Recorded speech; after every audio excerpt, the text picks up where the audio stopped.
오늘 우리에게 주시는 하나님의 말씀은 시편 86편 1절의 말씀입니다. 구약성경 861페이지 정도에 있는 시편 86편 1절의 말씀입니다. 네, 다 찾으셨다 생각을 하고 우리 1절의 말씀 한 목소리로 같이 읽겠습니다. 시작. 여호와여, 나는 가난하고 궁핍하오니 주의 귀를 기울여 내게 응답하소서. 아멘. 오늘 말씀의 제목은 가스라이팅입니다. 요즘 온라인 커뮤니티상에 많이 등장하는 단어 중에 하나가 바로 가스라이팅. 들어본 분도 있겠고 또 생소한 분도 있을 텐데 아마 한 번도 안 당해본 분은 없으리라 생각을 합니다. 이 가스라이팅은 1983년 가스등이라는 그 연극에서 유래한 단어인데, 이것은 타인의 심리나 상황을 교묘하게 조작해서 그 사람이 스스로를 의심하게 만들므로 자신을 믿지 못하고 타인에게 지배당하도록 하는 그런 일입니다. 그래서 이 연극에서는 남편이 아내를 정신병자로 몰아세웁니다. 물론 처음에 아내는 나는 그렇지 않다 부정을 하죠. 그런데 남자가 계속 당신은 이상하다, 문제가 있다, 정신병이다 이렇게 하니까 점점 이 여자가 자신의 현실의 인지 능력을 의심하기 시작하고 판단력이 흐려져서 남편을 전적으로 의지하게 됩니다. 다른 말로 말하면 너는 그런 사람이야 라고 하는 정서적 학대로서 내면의 가치나 자신감을 암묵적으로 주저앉힙니다. 특히 한국 사회는 위계 질서가 굉장히 중요하고 또 힘과 권위에 의해서 지속적으로 그리고 암시적으로 계속해서 이루어지는 가스라이팅이 있습니다.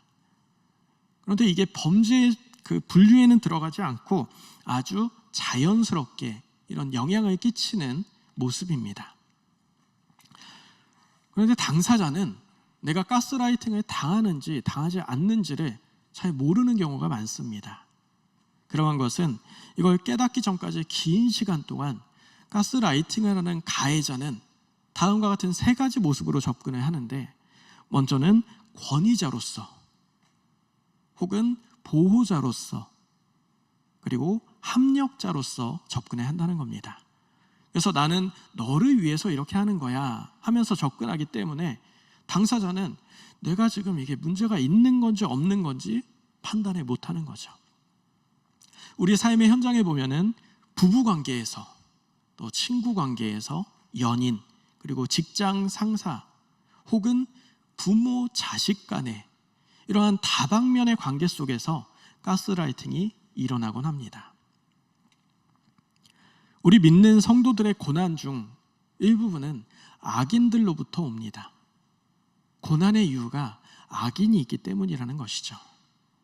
그래서 오늘 말씀을 통해 악인이 어떠한 존재인지 구별하고 또 대처하고 승리하는 성도의 삶이 어떤 것인지 말씀을 통해 배워보고자 합니다. 성경에 말하는 악인은 하나님과의 관계가 단절되어 있고 본질적으로 하나님을 대적하는 자를 말합니다. 죄에 사로잡혀 있고 계획적으로 악을 행하는 자, 그리고 하나님의 권위를 무시하고 그 말씀을 순종하지 않는 모든 존재를 가르쳐 악인이라고 합니다. 그래서 이들의 특징으로는 교만하고 가증하며 완고하고 영적으로 무지하고 신성을 모독하는 특징을 갖고 있죠. 하나님은 이런 자들을 미워하고 결국엔 심판하십니다.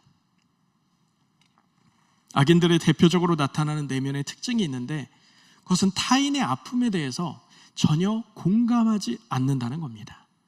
그리고 자신의 목적을 우선해서 사람을 이용하고 조정합니다. 현대 악인들은 사이코패스, 소시오패스 등이 있겠고요. 우리 주변에서는 흔히 나르시스트라고 해서 자기애가 너무 강한 겁니다. 그래서 자기를 위해서 사랑과 신뢰, 진실한 것을 자기를 위해 하면서도 너를 위해 한다고 위장하기도 하는 것. 그런 존재들이 우리 주변에 많이 있습니다. 그런데 설마 내가 악이니까? 내가 가스라이터? 이렇게 생각을 하실 겁니다. 그런데 누군가를 조종하려 하고 타인을 이용하려 하는 본심은 하나님의 속성과 정반대된 속성입니다.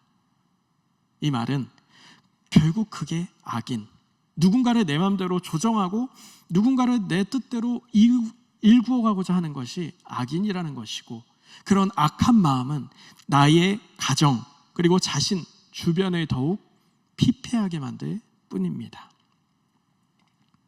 성경에서 악인을 어떻게 대해야 하는지 말씀하는데, 먼저 고린도후서 6장 14절에 너희는 믿지 않는 자와 멍에를 함께 매지 말라. 의와 불법이 어찌 함께하며 빛과 어둠이 어찌 사귀며. 마태복음 7장 6절에는 거룩한 것을 개에게 주지 말며 너희 진주를 돼지 앞에 던지지 말라. 그들이 그것을 발로 밟고 돌이켜 너희를 찢어 상하게 할까 염려하라. 우리 믿는 성도들은 악인을 잘 분별해야 합니다. 그래서 하나님의 자녀로서의 위엄을 유지해야 합니다. 그런데 인생이 아이러니한 것은 사랑하는 존재, 사랑하는 대상, 가족 간에도 가스라이팅이 일어난다는 겁니다. 특히 나의 보호자가 가스라이팅 한다는 것, 사실 상상할 수가 없죠. 그래서 벗어나기 힘들고 기간이 길다는 특징이 있습니다. 어린 아이에게 있어서는 부모라는 존재는 그 자체로 너무나 큰 존재입니다. 일례로 저희 아버지가 저랑 키가 비슷해요. 근데 저는 어린 시절에 이 온 세상에서 아버지가 제일 큰 줄 알았습니다. 근데 커보니까 그렇지는 않더라고요. 어린 존재에게 부모는 그렇게 그냥 무조건적으로 커 보이고 대단하고 그런 존재로 여겨진다는 겁니다. 그렇기 때문에 부모는 아이를 대함에 있어서 항상 조심을 해야 하죠. 그런데 예의 범절을 가르치는 것 중요합니다. 그런데 부모가 이것을 넘어서서 아이의 생각까지 지배하려는 것, 아이의 자전적인 그 생각, 판단 이것까지도 조정하려 하는 것, 그게 가스라이팅이라는 겁니다. 그래서 이런 말을 많이 하죠. 넌 커서 뭐가 될래? 말 더럽게 안 들어. 네가 뭘 알아? 하지 마. 네가 우리 집 구멍이야. 아이의 자존감을 낮추고 자기 뜻대로 조정하려는 모습. 한국 가정에서 가장 오래되고 또 두드러진 갈등이 뭐가 있을까요? 그 중에 하나는 드라마 소재로 많이 이용되는 고부 갈등이 있습니다. 아들이 결혼한 후에 어머니들이 제일 많이 하는 말씀 무엇인지 아시나요? 아들 뺏겼다. 웃는 분들은 뭐 그러실 수도 있고, 또 하는 분들은 너무나 사랑이 넘쳐서 며느리가 들어왔을 때 사랑의 대상이 들어왔구나, 내 딸이 하나 더 생겼다, 이런 마음이실 수 있는데, 그렇지 않은 많은 분들은 아들 뺏겼다라고 생각을 한다는 겁니다. 그래서 아들을 조정하려 하죠. 근데 우리는 기억해야 합니다. 자녀는 내게 아닙니다. 성경은 분명 부모를 떠나 한 몸을 이룬다고 했습니다. 자녀는 내 것이 아니고 결혼을 했으면 나와 분리된 존재라는 겁니다. 물론 효심이 깊은 것은 아주 좋습니다.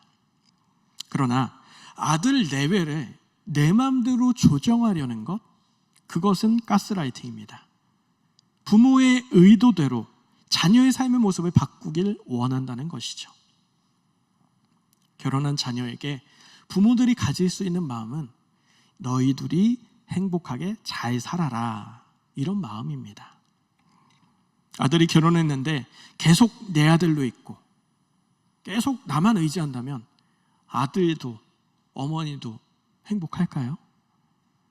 자녀는 자녀대로, 부모는 부모대로 살아가는 게 진짜 행복한 삶입니다.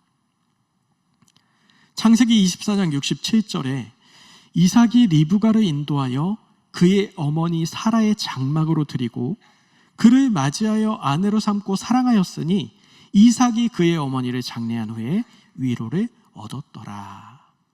이삭이 리브가를 맞이하고 사랑하는 그의 어머니의 장막으로 인도하여 드렸다는 겁니다.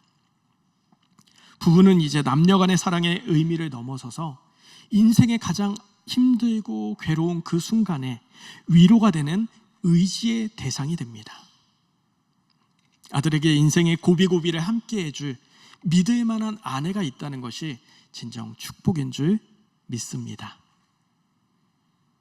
아멘 소리가 작으시네요. 우리의 인생에서 직업은 자아성취의 장이 되기도 하지만 이게 생계와 연계되면서는 때론 족쇄가 될 때도 있습니다. 직장에서 상사나 사장이 왜 이렇게 일을 못해? 이 회사 나가면 어디 받아주는 데 있는 줄 알아? 여기니까 일 시켜주는 거야. 퇴근 시간 5분 남겨놓고 상사가 미안한데 내가 오늘 야근을 해야 돼. 혹시 김대리 약속 있나?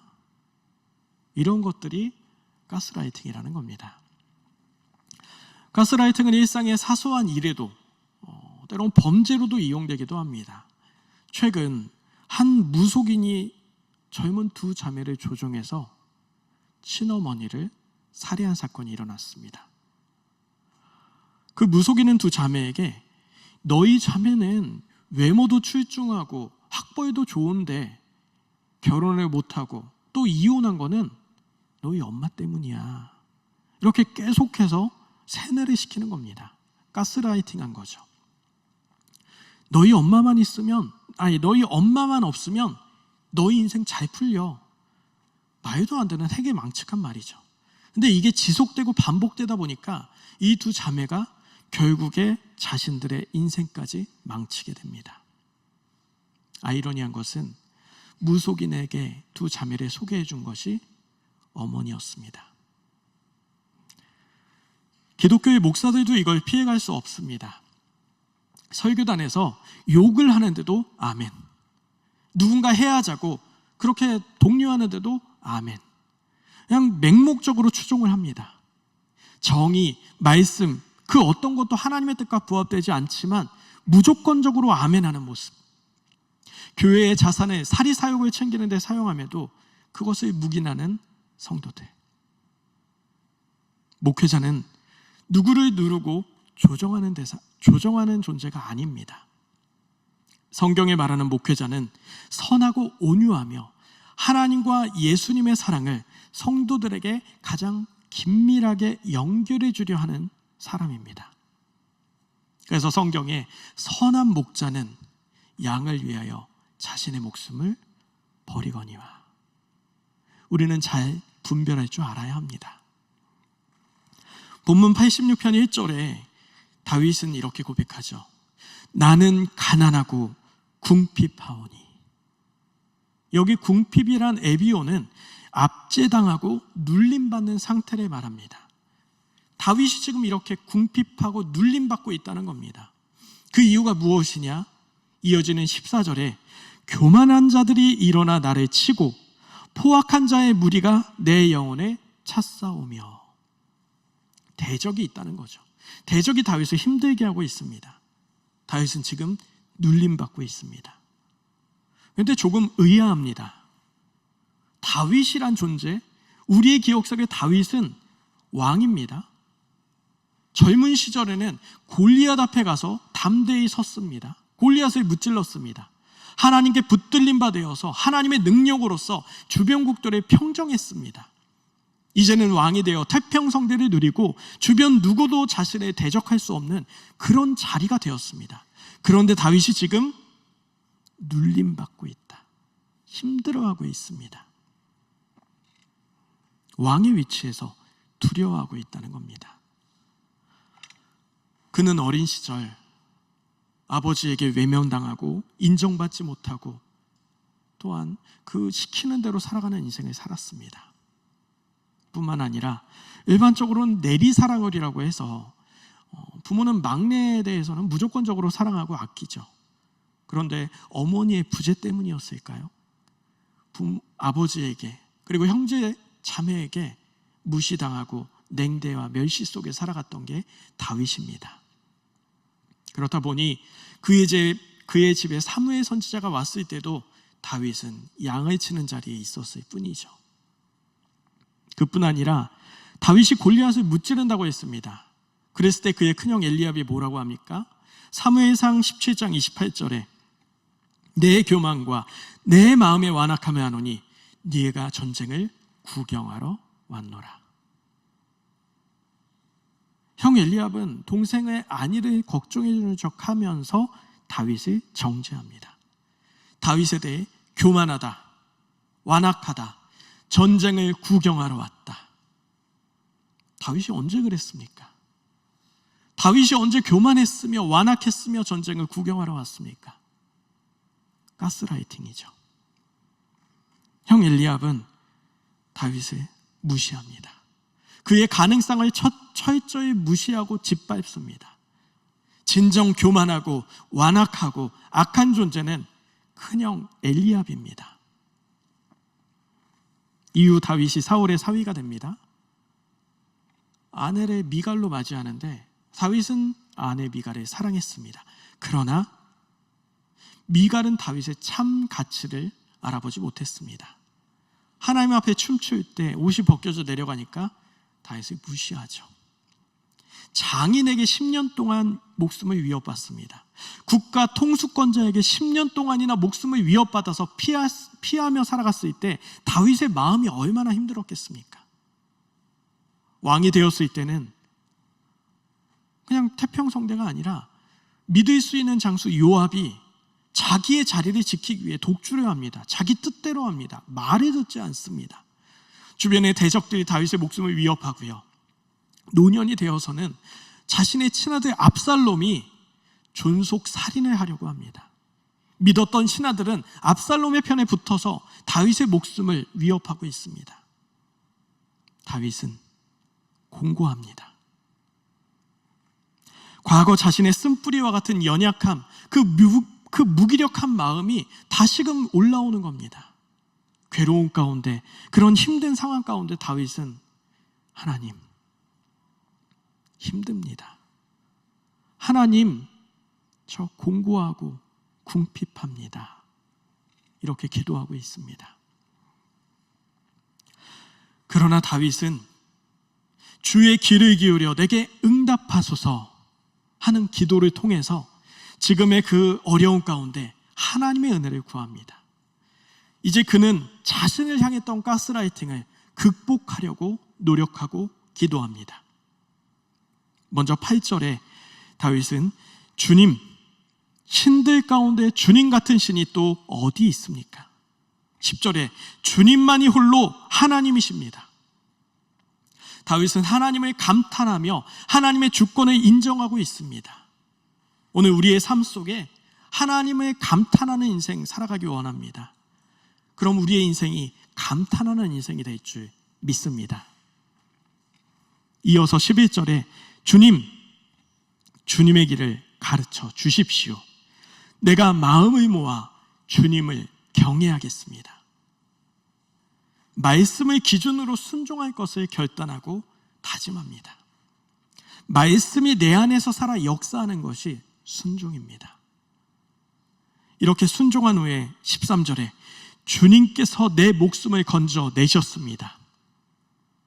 주님께서 내 목숨을 건져 내셨습니다. 이렇게 기도할 때 지금 다윗의 상황이 아직 바뀐 게 없습니다. 아직도 대적들이 나를 힘들게 하고 괴로운 가운데 있습니다. 그런데 주님께서 나를 건져 내셨습니다. 이 동사의 시제가 완료 형태를 씁니다. 이미 이루어졌다는 확신을 갖고 이루어졌습니다. 그렇게 고백하는 겁니다. 지속되는 문제 앞에 다윗은 하나님이 나를 회복시켜 주실 것을 확신합니다. 그래서 완료 형태를 쓰는 겁니다.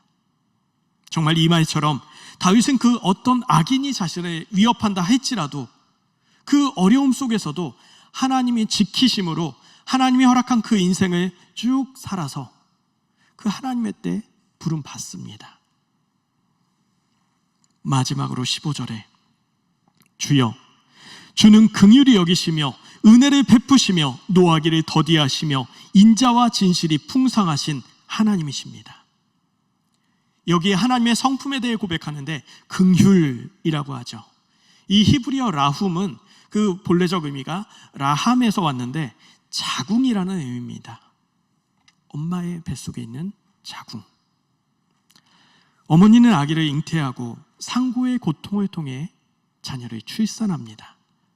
그리고 어머니의 사랑의 특징은 자녀가 기뻐할 때는 함께 기뻐합니다. 자녀가 괴로워할 땐 함께 괴로워합니다.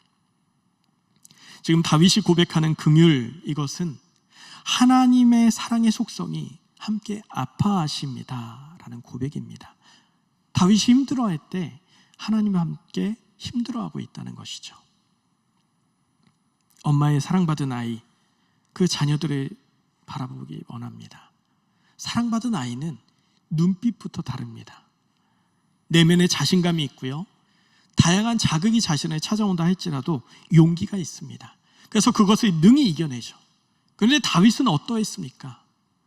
어린 시절부터 공고함이 있었습니다. 어린 시절부터 아픔이 있었고 어린 시절부터 괴로움이 있었습니다. 그 상처, 쓴뿌리가 있었습니다. 그것이 전 생애를 걸쳐서 하나님의 은혜 가운데에 조금씩 회복되어진다는 겁니다. 결국 1절에서는 궁핍합니다 이렇게 고백했던 다윗이 17절 이 기도가 마무리될 때 주는 나를 돕고 위로하시는 이신이이다, 고백이 바뀝니다. 하나님이 우리의 엄마가 되십니다. 이제 그 여리고 상처 입은 마음에 회복이 일어나는 겁니다. 다윗이 그렇게나 원하던 자애로운 엄마의 사랑을 하나님께서 따스하게 채워주십니다. 엄마가 있어 안심하는 아이와 같이 주님께서 나를 흑암에 빠져있다 할지라도 건져내시는 줄 믿습니다. 하나님은 그런 분입니다. 80년대를 배경으로 한 영화 보통 사람이란 영화에서 거기 나오는 캐릭터 중에 추 기자는 고문을 받습니다. 그런데 이런 말을 합니다. 내가 쓰러지기 전까지 누구도 나를 쓰러뜨릴 수 없다. 어떤 이는 믿음의 저력이라고 합니다.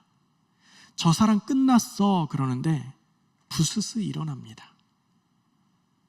내 주변에 그 어떤 악인이 나를 해하려 한다 할지라도 하나님이 지키신다면, 하나님이 역사하신다면 하나님의 자녀를 결코 쓰러뜨릴 수 없습니다. 예배를 마치고 이제 다시금 우리는 세상 가운데 나아갑니다. 나아가는 세상 속에 하나님을 향한 감탄, 그리고 말씀의 순종, 승리의 확신, 하나님의 자녀의 당당한 위엄으로 이 세상을 능히 이겨낼 수 있는 저와 여러분의 삶이 되길 주님의 이름으로 축원합니다. 이 시간 말씀을 기억하며 기도하겠습니다. 오늘 우리의 삶 속에 하나님의 지키심으로 승리하는 삶 살기 위해서 주님의 이름 한번 부르고 동성으로 기도합니다.